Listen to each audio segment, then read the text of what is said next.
नमस्कार, मी पंजाब डक हवामान अभ्यासक. आता एक सांगू इच्छितो. जिल्ह्यावाईज सांगायचं झालं तर म्हणजे आता आपण काय करू, जिल्ह्यावाईज घेऊ.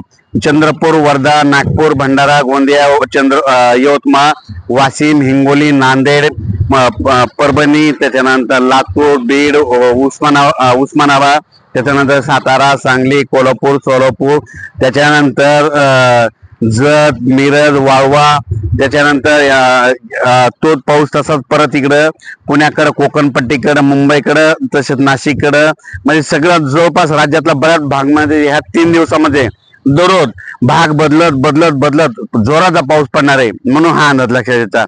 त्याच्यानंतर परभणी जिल्हा, त्याच्यानंतर जालना जिल्हा, बीड जिल्हा, ह्या 3 दिवसामध्ये चांगला जोराचा पाऊस पडणार आहे. त्याच्यानंतर संभाजीनगरमध्ये जोराचा पाऊस पडणार आहे, जळगाव जिल्ह्यात जोराचा पाऊस पडणार आहे, बुलढाणा जिल्ह्यात जोराचा पाऊस पडणार आहे, अकोला, वर्धा, नागपूर, भंडारा विखुरलेल्या स्वरूपाचा पाऊस पडणार आहे.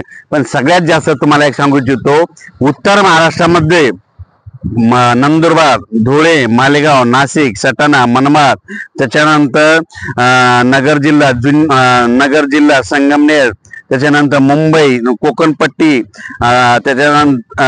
त्याच्यानंतर सातारा, सांगली, सोलापूर, कोल्हापूर या भागात देखील मुसळधार पाऊस पडणार आहे, म्हणून हा अंदाज लक्षात येतात.